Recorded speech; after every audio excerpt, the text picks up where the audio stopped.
Out of the Blue by Miss King Bean, 89. Chapter 1. April 2016, Brighton. Oh my God, my hero!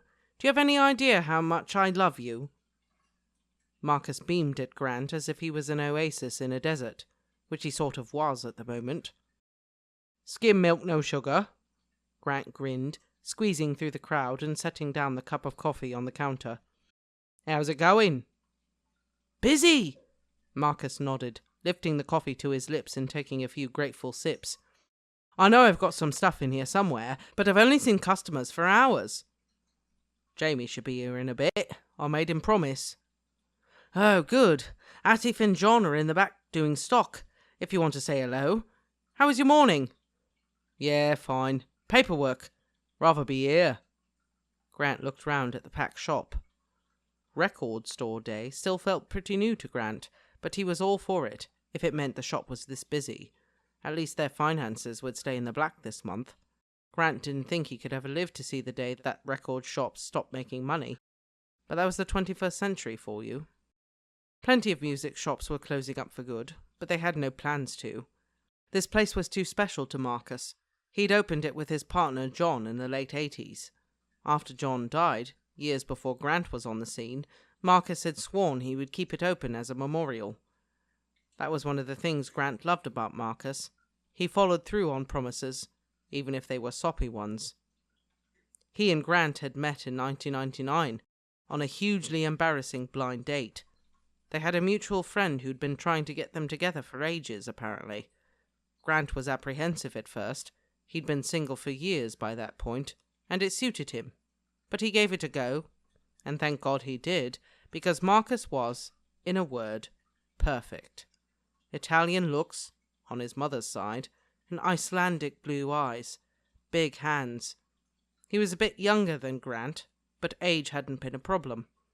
On the date they talked about music in the 80s and losing someone you love so much. And then they'd gone home and groped on the couch like a couple of kids.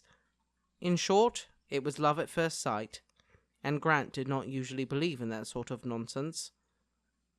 He gave Marcus a peck on the cheek, then went to poke his head into the tiny stockroom. All right, boys. The two teenagers were sitting on the floor, one sorting through a pile of receipts, scratching his head, the other stamping "Buy one, get one free" labels onto vinyl sleeves. Hiya, Dad. Atif looked up, grinning at him. Grant's heart swelled. It did any time one of his boys called him Dad. They didn't have to. He never asked them to. But he and Marcus had been fostering Atif for 2 years now, since he was 14, and he'd been so much trouble in the beginning that Grant really felt he'd earned the title. John had only been with them for a month, and was a bit younger than Atif, so he just looked up and gave a nod. Grant smiled at him. John was shy and very sweet, until he lost his temper. Having fun? Yo, yeah, it's a proper laugh right back here, Atif said cheekily. Grant laughed. He loved teenagers. They never bullshitted you. Keep up the good work. You can stop for lunch at 1. Come out to the front and I'll spot you some cash. He left them to their work. They liked that, being trusted to be left alone, to supervise themselves. Grant usually found they worked a lot harder. When he returned to the shop floor, Jamie had showed up and taken over the tills. Marcus was standing behind him on the phone, one hand over his other ear to cover the din. Grant gave Jamie a pat on the back and got a scowl in return. Jamie was 17 and nearly too old to be fostered. He'd lived with them for a few weeks a year since he was 12, and each time he seemed to have a new set of issues. But he respected them mostly, and generally did as he was told. Grant helped Jamie, taking over bagging records as they were charged, offering a friendly smile as he handed each bag over. Marcus finished his phone call and tapped Grant on the shoulder. Babe, that was Janine in the office. God, Grant sighed. Another emergency case. Afraid so. 6-year-old. They found him at home by himself. Can't reach his parents. Could be a few nights. 6 is a bit young. Grant frowned, still bagging records. They know we've got 3 in already.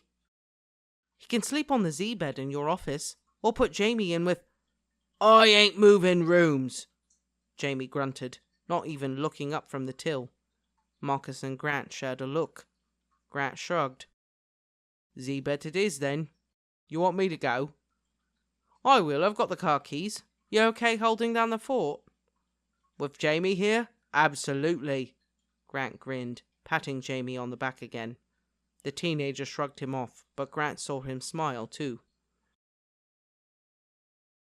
They got on for a bit. The card machine was on the blink, but Jamie was the only one who knew how to sort it out anyway. He'd set up their Wi-Fi too last year, and Grant still had no idea where the router was. It was a very pleasant way to spend a Saturday, he thought happily, spending time with the boys, enjoying the madness of 200 hipsters down from London filling up the shop. It was like Carnaby Street used to be, noisy and colourful and full of young people. Then out of nowhere, "Very funny, Lupin," a girl's voice giggled near the back of the shop. Grant froze, all of the hairs on his arm standing up. Jesus Christ, it was like someone walked over his grave. He shook himself. He didn't want to think about graves. But that name! It was hardly common. He peered out across the shop, but it was too busy to make anyone out. He'd left his glasses at home. Marcus was always on at him to sort out laser surgery, but when would Grant have time? It was awful getting old. Oi! Jamie was nudging him with the toe of his trainer. Oi, are you listening to me? Sorry, mate, what? Grant shook his head. I said, can you take over? I need a piss. Yeah, go for it. Grant nodded, still a bit distracted. The teenager rolled his eyes and plodded off into the back room, muttering something about Grant going senile. Grant cleared his thoughts and smiled at the next customer. Find everything okay? It was far too busy for Grant to start reminiscing, which was good because Grant tried to avoid looking back, if he could. Best to keep moving forward, that's what he told his boys. He served the next 5 or 6 customers with ease, keeping an ear out for any commotion in the stockroom and ticking over a list for the new boy in the back of his mind. They definitely had clean bedding on hand. You had to in foster care. Anyone could show up at any minute. It was the clothes he was worried about. Depending on how big the kid was, it might be a struggle to find some clean jeans that would fit him. He made up his mind to send Atif and John to the big Tesco on their lunch break to see if they could buy a few bits there. Mind you, if he did that, he'd have to be sure to make a very clear list and ask for a receipt. Grant didn't mind them skimming a bit off the top for things like sweets or snacks, but Atif had a history of pocketing cash for slightly less legal things. It had been a while since the kid's last run-in with the law, but Grant was ever cautious because... Just these, please. The next person in the queue slid 3 records across the counter and Grant's heart skipped a beat. Those long fingers, knobbly at the joints, the tall, lanky frame. Like he'd shot up 10 inches in one night and wasn't used to it. The Adam's apple, the grey-green eyes. Grant knew it was completely mad, but he couldn't help himself. Remus? But this wasn't Remus. How could it be? For one thing, Remus Lupin had been dead for almost 2 decades. For another, this man was far too young, barely an adult, and he had bright blue hair, and Remus Lupin would never in a million years dye his hair. It would call too much attention to him. What did you call me? The young man gave him a weird look. Grant's mouth opened and closed a few times before he came to his senses. Sorry, he said.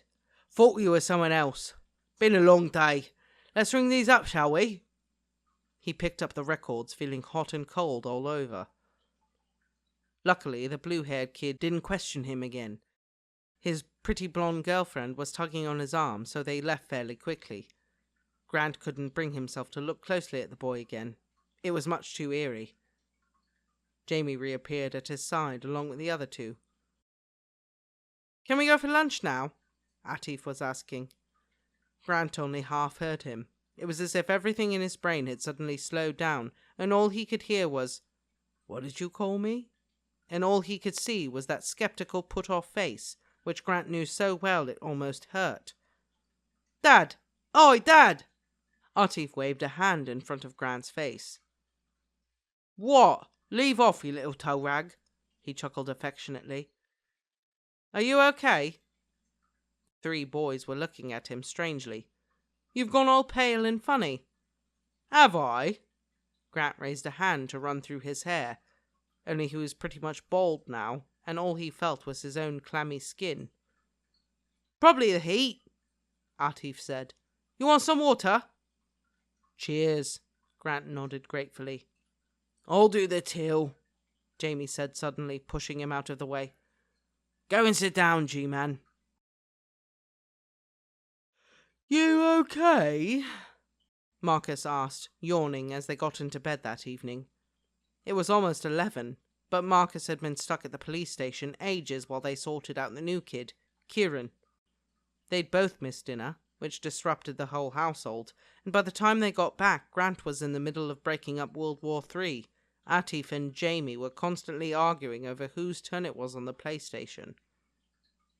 "Knackered, but what else is new?" Grant replied. He was sitting up with his glasses on, reviewing Kieran's notes. "They haven't put his bloody school on here. How are we supposed to get him in on Monday?" "I'll ring Janine in the morning." Marcus yawned again. He lay down and closed his eyes. "Did he go down all right?" "Yeah, but he's scared of the dark, I reckon," Marcus commented. "I left the lamp on and said it was in case he wants to read. Anyway, are you okay?" "Yeah, I said I was," Grant murmured, still leafing through the scraps of paper which made up Kieran's case file. He always went through them cover to cover, and more often than not they were like this, stapled and paper-clipped together, scrawled handwriting, missing signatures. It drove Grant mad. No wonder so many kids fell through the gaps. "Atif said you had a funny turn at the shop." "What?" "No, I was just... Oh, it's nothing." "Do you need a break?" Marcus rolled on his side, propped up on his elbow. "No, I'm loving life." "Babe, you take on a lot, you know. I know it makes you happy, but at your..." "Say at your age, and I'll stab you with this biro," Grant threatened, taking off his glasses and putting the papers on the bedside table. "I feel as fit as I did at 20. Fitter, actually. I was an alcoholic at 20. And now you're just a workaholic," Marcus said. Grant gave him a look and Marcus raised his hands.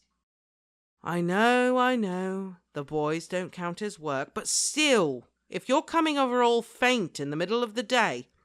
"Is that what he said?" Grant laughed. "Ha, little drama queen. God, I just thought I saw someone, that's all. Gave me a surprise. Anyway, it wasn't him. I didn't have my glasses on." "Who?" "Grant, who do you think you saw?" Grant sighed. He slid down in the bed and rubbed his tired eyes. "Remus." Marcus didn't say anything. Grant opened his eyes and turned to look. He had a face on, like he was trying to come up with the most understanding and responsible thing to say. "See, I told you it was nothing. Just a stupid mistake. Remember that time you told me you saw Stephen Fry in Asda, and it turned out it was just a very tall lesbian?" Marcus snorted. "Okay, fair enough. Still, that must have been a bit weird." "Yeah, it was, but it was just a mistake." "What was it about them? The person you mistook for him, I mean." Marcus didn't know what Remus looked like. This wasn't Grant's fault. He had no photos of their time together. They were still at the flat as far as he knew, and nothing would convince Grant to go back there. Added to this, Grant was terrible at describing people, so all Marcus knew was, I don't know, taller than me, curly hair. "Oh, just something about him," Grant said unhelpfully. "And it really shocked you that much?" "I suppose so." There was a loud thumping against the wall opposite. Marcus sighed. John and Atif are fighting again. They just play wrestle. Yeah, but they're not little kids anymore. They'll come through the ceiling one of these days. I'll go and have a word. I need a glass of water anyway, Grant said, getting out of bed. He stepped into his slippers and pulled on one of their dressing gowns. Come to bed before midnight, Marcus said. Do my best. He left the room, closing the door quietly behind himself. The landing light was still on, and the bathroom light too, door wide open. He sighed and turned both off, before looking in on the second double bedroom. Atif and John were lying sideways across their beds, fully dressed still, kicking each other across the gap. Oi! Grant hissed. Pack it in, you two! You'll bring the house down. Sorry! Atif gave him a winning smile. Just tiring ourselves out. If you've got that much energy, I've got 5 loads of laundry you can do in the morning, Grant returned. Now, get your pyjamas on and go to sleep. Night, Dad, Atif said, kicking off his trainers. Good night, Mr. Chapman, John smiled shyly, following suit. Good night, boys. Love you both. He closed the door and went downstairs next, to the kitchen. He ran the tap and waited for it to get cold, then filled a glass. He didn't go straight back upstairs. He wasn't tired enough yet. He was restless. He needed to have a proper think about the kid in the shop earlier, but he also wanted to pretend it had never happened, which was a trademark Remus Lupin move. Grant leaned against the kitchen counter and realized he had not thought about Remus in a very long time. Maybe even a whole month. He could see the moon through the kitchen window, beyond the apple tree in their back garden. A shining silver crescent. Would have been no bother for Remus, that. Grant wasn't sure if it was waxing or waning. He'd stopped tracking that years ago. There were still some pretty decent memories attached to it, though. Not many people had been lucky enough to shag a werewolf the night before the full moon. He'd still be thinking about those nights when they packed him off to the old folks' home. The cat wandered in and rubbed against his legs. He bent down to scratch behind her ear, and she purred appreciatively. He tidied up the kitchen a bit. That was supposed to be Jamie's job, but he clearly wasn't going to get to it. He would only be with them in another week anyway, and this happened every time. Jamie's behaviour always slipped the closer he got to going home. Grant had even tried to talk to him about it, find out what was troubling him, but he just clammed up. So Grant did the cleaning up, just to keep himself busy. He piled up the plates from dinner and stacked them in the sink, tied up the overfull bin bag and replaced it, put away the mugs on the draining board. Kieran could have Jamie's room when he left, Grant thought to himself, depending on how long Kieran would be with them. They didn't usually get young kids, mostly problem teenagers. Marcus said that when the police had brought him in, he hadn't had any shoes, and they had to incinerate the rest of his clothes. Neglect. If there was anything that really made Grant furious. But he had to put those feelings aside and focus on the kid. Because the kid didn't see it that way. Kids will go along with anything if they're used to it. The trick was to reinvent their idea of normal. If Grant and Marcus could give Kieran a bedroom at the very least, then that was a start. As he closed the fridge, a postcard which had been stuck on a magnet fell, and he had to bend and reach underneath the appliance to fish it back out. It was from Nick, one of their kids from long ago, grown up now and travelling across Australia. There were other postcards, letters and photos stuck to their fridge. Kids who'd remembered them fondly, who wanted to stay in touch. Marcus read them out to Grant when he was feeling low. "Look at all the good you do," he would say. It worked most of the time, but sometimes he still felt worthless. That had been his normal, once, and shaking off that stuff had to be a constant effort. Remus's letters weren't on the fridge, of course. They were far too precious. Grant rubbed his eyes and sighed, exasperated. He was getting nowhere. He was just going around in circles. Time for bed, then. He topped up his water, flicked off the light and began to climb the stairs. He noted with satisfaction that there was no light or noise coming from under the door of John and Atif's room. They were good boys, really. However, as he passed the study, he did hear something, a sobbing, wet, gasping sound. He pushed the door ajar to look inside. Kieran was sitting up in bed, arms round his knees, eyes wide open. The little reading lamp was on, illuminating Grant's desk, the ancient desktop PC, the stacks of paperwork and the locked filing cabinet. It wasn't a very nice room for a little boy, but it would only be temporary. "All right there, mate," Grant said softly. Kieran stared up at him, his cheeks wet. He looked younger than 6. Grant wanted to pick him up and rock him like a baby, but it was best to hold off on physical affection, at least until they had the measure of each other. Grant entered, leaving the door a little bit open, making sure Kieran could see the exit if he wanted to leave. "Scary in here, innit? Sorry you got stuck with a little room." Kieran didn't say anything, just watched him. Grant raised his glass of water. "Want me to get you a drink?" Kieran shook his head, clutching the duvet tightly against his body. He was wearing an old t-shirt of Marcus's, which was massive on him, but okay for sleeping. They'd get some proper clothes in the morning, if Janine said they could. "Warm enough?" Kieran nodded. "Just can't sleep then?" Another nod. "Me neither," Grant said conspiratorially. "Tell you what, will you let me sit in here for a bit? Marcus likes the lights off when he's sleeping, but I hate the dark." "Okay," Kieran consented, unclenching just a little bit.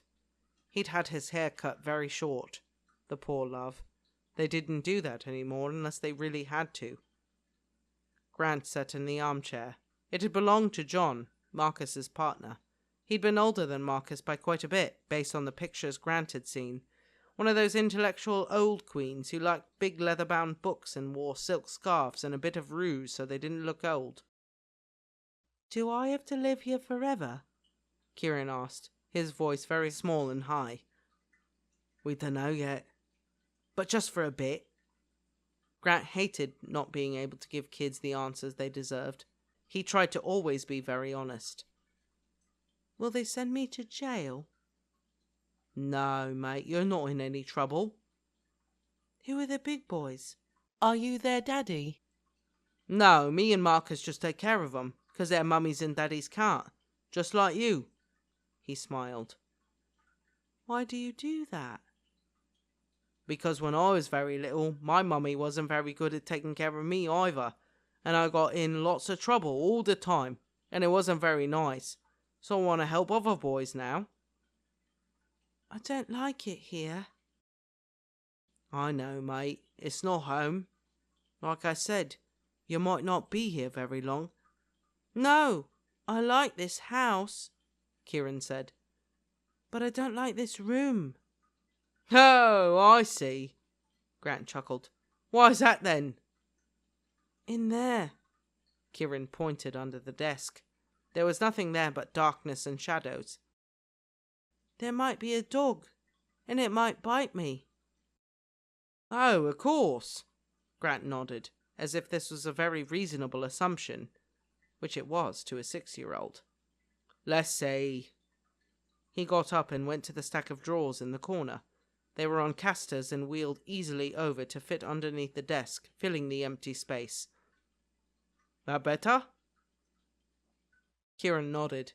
He lay down cautiously. Grant sat down in the armchair again, yawning. "I used to be scared of dogs too." "Are you still?" "Nah, I lived with a werewolf, and he cured me." "Really?" Kieran's eyes went big again, no longer afraid. Grant felt a rush of affection for the sweet little face. He loved kids. "Really?" he confirmed. "And let me tell you, he was one of the nicest people you could possibly meet, and not scary at all. He liked chocolate and eggs for breakfast, and reading books and watching telly, and he never bit anyone." Wow. Think you can sleep now? I'll try, Kieran said resolutely. Good lad. Am I in trouble? Of course you're not. Sometimes I'm very naughty. Kieran stretched and yawned, his eyes closing. I don't think you're naughty. I think you're a very good boy who's had a very hard time, Grant said, his heart aching. Kieran seemed to smile a bit. Not long after that, the boy fell asleep. Grant stayed for a bit, just in case he woke up again. They'd move him into a proper room tomorrow, he decided. Jamie would just have to put up with it. Remus had come up again. For the 100th time this day, it seemed. Bloody hell, Grant thought to himself. We are in a nostalgic mood, aren't we? As he wasn't sleeping, he thought he may as well give in to it. He leaned down to the bottom of the bookcase, very slowly, so as not to disturb Kieran, and pulled out a shoebox from the lowest shelf. Opening it in his lap, he bit his lip. All his Remus stuff. Not very much, just a few letters, and some scribbled down addresses and phone numbers, the takeaway menu from their favourite Chinese restaurant, and a book of matches from Remus's first gay bar. He pulled the first letter from its envelope. The spindly handwriting was so familiar, and yet so strange. This one was from not so long after they parted ways. Grant, I hope you are well. It feels silly writing that, but I hope it's true. I really, really hope you are well. Better than well. Things are busy here, I can't say too much as you know, but I'm okay and Sirius too. We've spent more time with Harry, which has been great. We had to move temporarily, so if you want to visit the flat, feel free. I know you have the key. Just so you know, I put your name on the deed. Call it insurance or a gift, if you like. Do you have a nice flat? How's the job? I miss talking to you. Love, Remus. Yes, Grant remembered now. It was always love in those letters. For the last 2 years, Remus wrote to him every month with love. In early 1998, the letters stopped, and Grant knew. Sometimes he thought he felt it, deep inside, like a thread being cut. Remus was dead. Sirius had already died by then, Remus told him. After all that waiting, they hadn't had very long at all in the end. He couldn't even write the words. It was crammed at the bottom of the page, like a postscript. Sirius no longer with us. Gone. Remus's letters grew sporadic after that, but he still sent brief notes, until the thread was cut. At the time, Grant grieved by textbook. He acknowledged his emotions. He took ownership of his sorrow. When he wanted to drink, he attended Alcoholics Anonymous meetings, and when he needed to talk, he scheduled counselling. He took care for himself, but was careful not to withdraw. But it hurt. It hurt for a very long time. He threw himself into work, and that was enough for a good while. And then he met Marcus, and the sun had come out at last. The fact that Marcus had lost somebody as well helped a lot. It meant that the long silences weren't empty, and that the most difficult things did not need explaining. When Grant told Marcus about his desire to start fostering teenage boys with difficult home lives, Marcus was all for it, and that was how Grant knew he was the one. They already had the big house, left by John, with a garden just right outside for playing football and close to the seaside. Grant was able to do most of his work from home by then. By computer, like a bloody scientist. And by the early 90s, no one batted an eyelash at 2 gay men taking care of kids. Well, almost no one. People were still dickheads a lot of the time, and there were sometimes comments. Just bloody try me, Grant felt like saying to them. I survived the 70s. There's nothing you can do that can top what I've put up with. Nothing was ever perfect. Nothing worth having. And his life was, Grant told himself every day. His life was worth everything, and he had bloody well earned it. He rarely ever thought about another kind of life. One with magic in it. One with... He closed the shoebox. He was getting sore from sitting up, and Kieran was sound asleep. Grant got up to leave and took the box with him. He wished he had a picture. Then he'd know if that kid in the shop actually did look like Remus, or if he was just getting old and silly. Marcus was snoring. Grant put the shoebox down on his bedside table and climbed in, giving his other half a playful shove. "Oi," he whispered. "Roll over, you sound like a bloody bear." "Grrr." Marcus grinned sleepily, rolling over to envelop Grant in his arms, burying his face in Grant's neck. Grant sighed, relaxing. "All right, love," Marcus murmured. "Oh, yeah." Grant squeezed him. "Perfect." Chapter 2. Hiya. Grant walked into the quiet shop. It was almost closing time, the Saturday after record store day, and you could see the difference. One or two punters wandering about, flicking through the 50% off stacks, but nowhere near the scrum that had been here last week. "All right," Marcus smiled at him from behind the till. "Didn't expect to see you." "Had an inspection. It was only round the corner, so I thought I'd pop in." Grant came round to kiss him on the cheek. "We've got nothing in for dinner. Came to see if you wanted me to get anything from Tesco." "I'd be happy with fish fingers and chips, to be honest. Too whipped to cook tonight." "Fair enough. Where's Kieran?" "In the back with Mimi." Marcus jerked his thumb at the back of the shop. "I'll just say a quick hello." Grant went into the little kitchen at the back. There was an old sofa in there, and Mimi, the Saturday girl at the shop, was sitting at one end, scrolling on her phone, while Kieran was curled up asleep at the other end. "How is he?" Grant whispered. Mimi looked up and smiled. "Fine, no problem at all. Cried a bit when Marcus went back to the shop floor after lunch, but I think he's just a bit clingy. I distracted him." "Nothing wrong with crying." Grant went over and brushed the little boy's hair out of his face. "He just needs a cuddle and a bit of reassuring, that's all." Kieran cried often, and it was true he'd grown quite clingy over the past week. His teacher at the school they'd enrolled him in sent a note home after the first day. "Kieran is a bit weepy, something to keep an eye on. Sure he'll toughen up." Marcus had to stop Grant from marching right into the classroom to give the woman a piece of his mind. Bit weepy, as if that was any surprise after what the kid had been through. When were they going to stop pretending that little boys didn't have feelings? "Just give Marcus a shout if you need anything, love," he said to Mimi. "Thanks a lot. I know it's not your job to babysit." "He's a lot less work than the customers," Mimi grinned. "And cuter. Heard anything from the lawyer yet?" "No, it's early days." Grant shook his head. Kieran's mother had been found 2 days after he'd been placed in foster care. She was barely an adult herself and in no state to look after him, by the sounds of things. She'd been brought into an A&E after an overdose, and though she was recovering, she'd apparently mentioned wanting to give him up. It was Marcus who suggested following up on an adoption order. They'd thought about it more than once over the years, but it was a difficult and drawn-out process, so Grant didn't like to get his hopes up. Still, they were taking steps, and if the mother really meant it, then their caseworker thought it looked pretty positive. He left Kieran sleeping and went back out to the front. "I'm off then," he said to Marcus on his way. "Oh yeah, before you go, I've got a bone to pick with you," Marcus said, smirking. "You got a boy toy or something?" "Eh?" Grant squinted, confused. Marcus laughed. "Had some kid in looking for you. Didn't know your name, but he knew what you looked like all right. He was tall, blue hair." Grant's insides twisted. "No, doesn't ring a bell. One of Atif's mates?" "God knows," Marcus shrugged. "See you at home then?" "Yeah, it won't be long."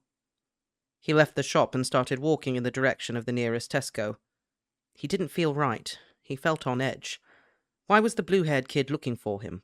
Not that there weren't plenty of young men with blue hair here in Brighton. It could be a coincidence. He bent his head and pushed forward. He'd just made up his mind to go to the Chippy instead of Tesco when he became aware of someone shouting from the other side of the street. "Excuse me, sir!" He stopped and turned. Excuse me! Excuse me!" The young man was jogging up to catch up. It was him. Grant stopped still and straightened up as he approached. It was uncanny. He even had the same rangy gait as Remus had. and when they were face to face, he had the same shy smile. "Sorry, didn't mean to chase you," the blue-haired boy said. "Only I've been sitting in that cafe for 5 hours hoping you'd come back." He was 10 times better spoken than the Remus Grant had grown up with, who was pure Essex even after years in private school. "Can I help you?" Grant asked warily. You called me something last week, in the shop?" Grant didn't know what to say. "You called me Remus, didn't you?" the boy pushed. "I'm sorry," Grant said, wanting to back away. "I don't know what I was thinking. He was my dad." Christ on a bike. He'd known, sort of, but he hadn't believed it. He didn't know what to say. The kid scratched his head. "Oh, Remus," and looked bashful. "You knew him, right? You must have. I mean, how many Remuses are there? And I've been told I look a bit like him." "You do," Grant said, his mouth dry. "Spitting image." The boy's face lit up. His nose wasn't quite right, Grant noticed. It was a bit shorter, more turned up. That made it easier to look at him. "Did you know my mum, too?" That stung like a dart. He hadn't been expecting that. Obviously, the kid had come from somewhere, but still. "No." Grant shook his head. He tried to smile. "She must have been after my time." "Look, could we get a coffee or something?"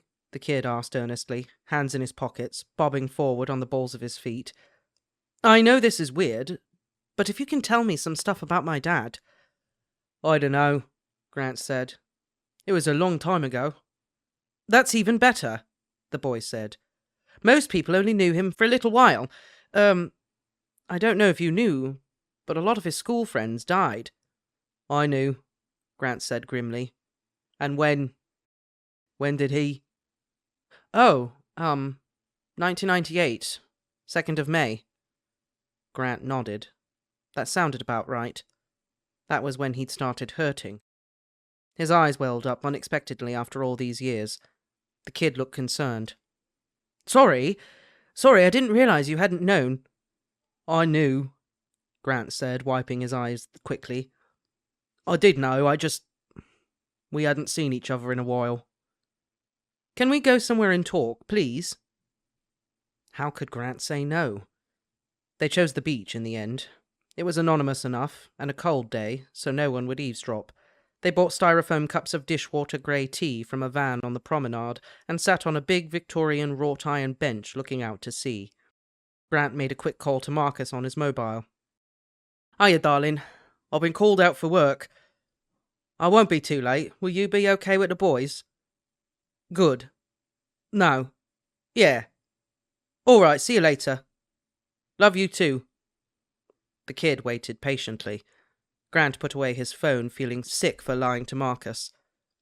"Sorry, just checking in." "How many kids have you got?" "3 at the moment. We foster." "That's cool." "Sorry, I didn't even ask. What's your name?" "Teddy. Edward. But everyone calls me Teddy." "Grant." They shook hands. He was wearing black skinny jeans torn at the knees, his legs impossibly long. His bright blue hair piled up in loose curls on top of his head, the sides buzzed short, and he wore a red checkered shirt, buttoned up neatly. He was a lot trendier than Remus, who had dedicated himself to corduroy at an early age. "How old are you? I mean, when were you born?" 1998. I was only a baby when Mum and Dad... God, your mum too? Sorry. "I'm proud of them," Teddy said, raising his chin slightly. "I didn't know Remus had married. It was a small wedding. There was only one picture." Teddy reached into his pocket and pulled out a wallet. He opened it and offered it to Grant. Grant knew it would hurt, but he forced himself to look. One of those magic pictures. It moved. There was Remus, almost as Grant remembered him, only more tired and more skinny. The smile was genuine, though. He was beaming out to the photograph, eyes crinkling the way they did when he was happy. The young woman, very young, actually, had a cute impish face and the same short, upturned nose as Teddy. "How did that happen, my love?" Grant thought to himself. She must have been something else. Then he saw the date on the back. 1997. They got married after Sirius died, Grant said, half to himself. It made a bit more sense. Sirius Black? Teddy sounded surprised. Yeah, I suppose they must have. I think he was killed in 1996. Did you know him too? Only a little bit. I'm actually a bit related to him, through Mum. Grant nodded as if he found that interesting, but he just didn't know what to say. So, he said a bit shakily, what do you want to know? Oh, anything, Teddy said, eyes bright and keen. They'd looked greeny-brown last week, but Grant was surprised to see that today they appeared much more blue, almost as bright as his hair. Trick of the light, maybe. I hardly know anything about Dad. I just want to know what he was like. People say he was quiet. He could be, Grant smiled fondly. But sometimes he was so loud, even when he wasn't talking. And he liked talking. He was funny. Jesus Christ, he was funny. Bit of a smart-ass, actually. Really? Yeah, arrogant tosser. He was always right, too. Drove me mad. His phone went off again and he checked it quickly. It was nothing too important. A text from Marcus saying he was home. Sorry, said Teddy. Does your wife want you home? Husband, Grant said without thinking, as he slipped his phone back in his pocket. Oh, shit, sorry, Teddy blinked. I shouldn't have assumed. It's fine, Grant shrugged. He spent half his life making that correction. And he don't need me home just yet. It's okay. So, where did you meet my dad? Muggle school? Blimey, he hadn't heard the M-word in a while. St. Edmunds, he said. That's where your dad grew up before he went off to that school. It was a place for boys who had problems. Behavioural stuff. Did you know about it? No, Teddy said, looking troubled. He didn't have parents either? Grant felt terrible. Why did this fall to him? Why did he have to be the one to explain this bit of Remus? It was just typical. He always had to clean up the mess. His dad died. Killed himself when Remus was little. His mum couldn't cope, so he got packed off to... There was nothing wrong with him, understand? Grant explained quickly. I reckon he was only there because of... Well, you know what else he was. He was a werewolf, I did know that, Teddy said seriously. Right, Grant nodded, relieved. Right, well, of course, he needed to be somewhere secure. Anyway, that's where we met. I was there for a summer while he was back from school. I want to say it was 75. Oh, so you didn't know him very long then? We lived together too, Grant said quickly. We shared a flat in London in the 80s. There, it was said, and the kid could take what he wanted from it. Teddy looked at him for a while. I didn't know he lived in London. Before he met Mum, I mean. Yeah, 12 years. Oh. Teddy looked out to the concrete grey sea. Sorry, it's weird. I forget. See, Dad was older than Mum by quite a bit. I forget that he had all that time before he met her. Of course, Grant said. He understood. For a kid Teddy's age, the world only began when you were born. Parents didn't have private lives. Teddy was quiet for a bit, thinking hard. He looked younger than Remus had at that age, but there were myriad reasons for that. Remus had started going grey at 15, and even without the monthly beast rearing its head, he'd had a difficult life. Teddy's smooth, lightly freckled face didn't have any worry lines in it. Grant took some comfort from that, hoping it meant that he'd had a carefree childhood, the sort of childhood kids deserve to have. Did he have a job? Teddy asked finally. It was hard for him because of his problem, Grant said. But he worked a bit. He marked exam papers, things like that. And he was a teacher for a year at his old school. Hogwarts, Teddy said fondly. Right, Grant nodded. But I can't tell you much about that. He kept it separate. He could be very private. You're telling me? Teddy snorted, shaking his head. I was raised by my gran, Mum's mum, so I know plenty about her. The only ones who really knew Dad are my godfather and other people who fought in the war. I mean, how could I not even know where he grew up? He's such a mystery. Don't blame him, Grant said, hoping he didn't sound too patronising. He had a very hard time after he lost James and Lily and Sirius went to prison. He didn't even like leaving the flat. I used to go on at him to branch out a bit, but like I say, he could be so stubborn. If Remus made up his mind about something, there weren't much you could do about it. God love him. He looked down quickly, tears forming again. It felt good talking about it, though. He was glad. Do you have any photos, maybe? Teddy asked hopefully. Nah, sorry. Grant shook his head, wiping his eyes and sniffling. They'd all be back at the flat. There was a garage for Sirius's motorbike. I think it's all packed up in there still. Oh, Teddy said. I see, so you lived with Sirius and my dad? Not really. Grant shook his head, knowing he was on thin ice. It was Sirius and Remus's place first. I was there while Sirius was in prison, and then I left and came here in 95. Sirius and Dad were close then? If they lived together, I mean. I knew they were friends. Harry's told me all about the Marauders. They were close, Grant said carefully. They loved each other very much. Teddy gave him a funny look. Fucking hell, this was difficult. Grant was in two minds. Did it really matter either way? This boy hardly knew anything about his father, but did that mean he ought to be told everything? Remus might not want him to know. Though, Grant supposed, Remus had given up his say on that. Shouldn't have gone off and died, should you daft prick? Grant thought bitterly. It surprised him that he could still be angry about it. You know more than you're telling me, Teddy said bluntly. Grant didn't answer because he knew he'd been caught out. That was his problem. He never knew when to shut up about things that weren't his business. I'm sorry, Teddy frowned. Tell me again, how exactly did you know him? We lived together, Grant said steadily. Yeah, you said that, but... Look, what am I missing here? You lived with him for 12 years. Just the two of you. Yeah, we did, but... And there was no one else?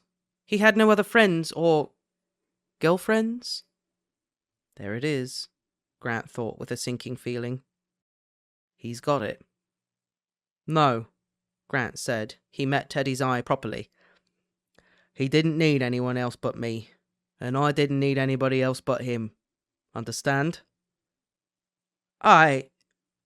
Teddy looked away, his eyes darting about, chasing thoughts. Look, kid, it's really not my place. I didn't know your dad in the end. I don't know how things changed for him, or how he met your mum, or any of that. Who knows what went on after he lost Sirius, but... Wait, Sirius? Sirius and my dad?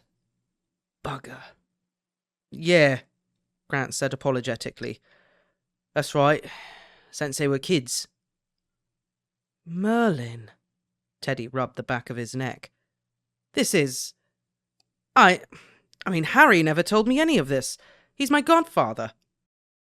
Probably didn't know, Grant shrugged. Like I said, Remus was very private. There wasn't any excuse for it. This had always been the problem with Remus. Too many different faces. If you asked 100 people who knew Remus to describe him, you'd probably come away thinking they were talking about 100 different people. Sirius had probably had a completely different boyfriend to Grant, and the man who married Teddy's mother, well, who knew? Grant really felt for the kid. He wished there was something he could do, something to help him feel closer to his father. Remus deserved to be known. The flat in London, Grant said suddenly. You better have it.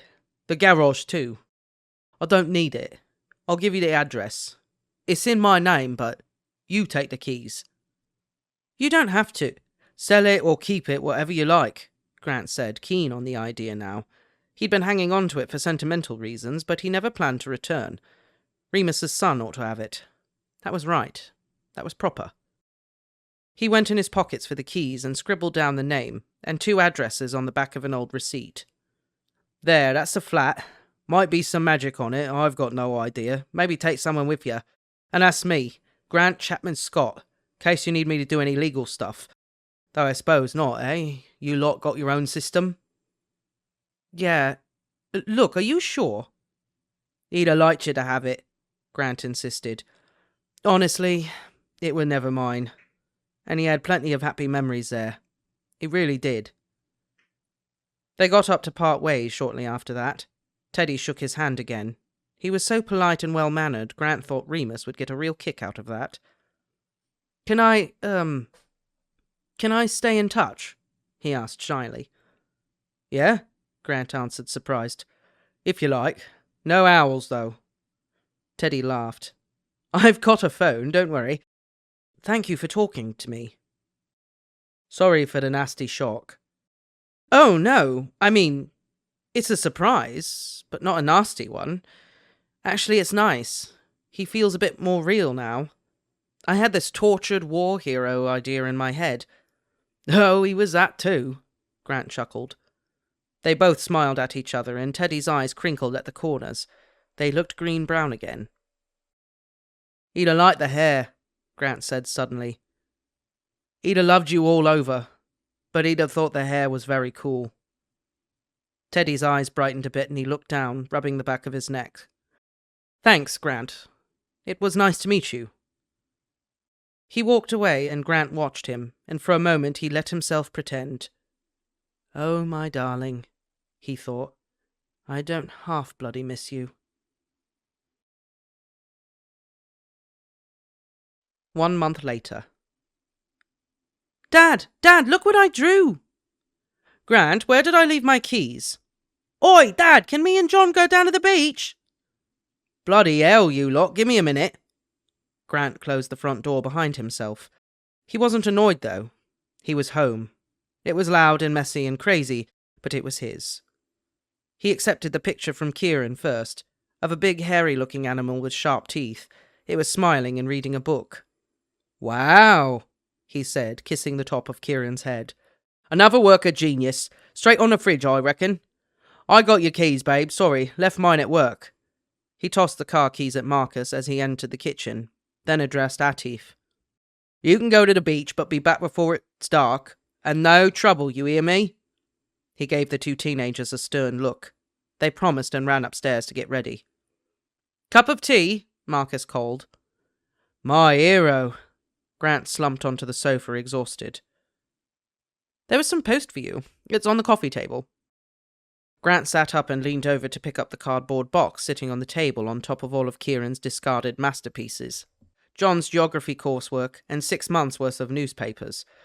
The name and address was handwritten, but Grant didn't recognize it. Maybe the bicycle helmet he'd ordered for Kieran, but it was a bit heavy for that. He tore it open haphazardly, then gasped when he saw inside. Photographs. Pictures he hadn't seen in years and years. Some he'd forgotten altogether. They were all a bit of a jumble. Big and small, black and white in colour, some still in the envelope from Boots' photo counter. A little note was neatly folded on top, written in dark green ink. Grant, I found these at the flat. There are a few I thought you'd like. There are records, too. Dad had good taste. You were right. He had a lot of happy memories here. It looks like you did too, and it felt unfair to keep everything. Best wishes, Teddy Remus Lupin.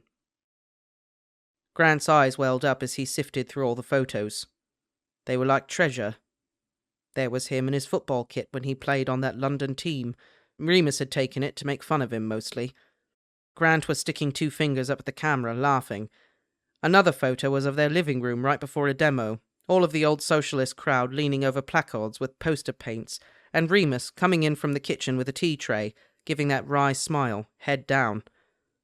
One Grant remembered taking on his way to get the photos developed. He'd needed to use up the last one in the camera roll, and was standing outside the flat. He called up to Remus, sitting half out the windowsill above, smoking a cigarette.